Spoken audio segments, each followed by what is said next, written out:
Now, tens of thousands of people will visit Ashton Court in September for the first festival there in 5 years. This year's Brisfest is moving to the estate after 3 years on Bristol's harbourside. It'll be the first event of its kind there since the Ashton Court Festival went bust in 2007. Portishead, Robert Plant and Simple Minds were among the headliners during the festival's 30-year history. Organisers are hoping to secure some big names this time too. Callum Watkinson reports.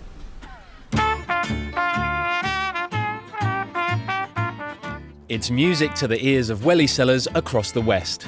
Ashton Court Festival is coming home. Sort of. The original event folded in 2007. Its reincarnation, Brisfest, began on the harbourside the following year, and now its organisers have been told they can bring it on home. It's always good playing at a proper festival with grass and with the whole big stage and, the whole big crowd watching from afar, that you don't really get that in the harbourside. You get quite big crowds, 1,000-odd people, but not 5,000, 6,000 people. So as far as local bands for Bristol, that's a really, really good thing to be able to then access that many people. It was 1974 when a group of volunteers first threw a free party from the back of a truck to give local bands somewhere to play.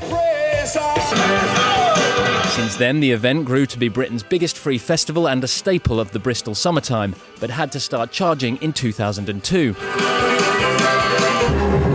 Financial problems and a washout 5 years later eventually sent it bankrupt.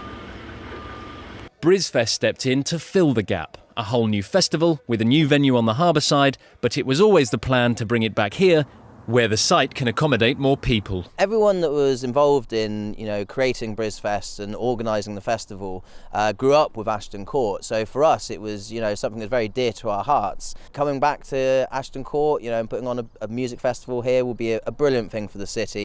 Brisfest has been getting bigger since it launched 4 years ago and has simply outgrown its current harbourside home. By moving here, organisers are hoping to take advantage of not only the Ashton Court vibe, but also the extra space. Unlike its predecessor, Brisfest is held in September, not July.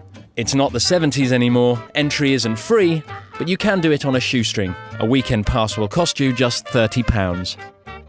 Callum Watkinson at Ashton Court Park for the West Country Tonight.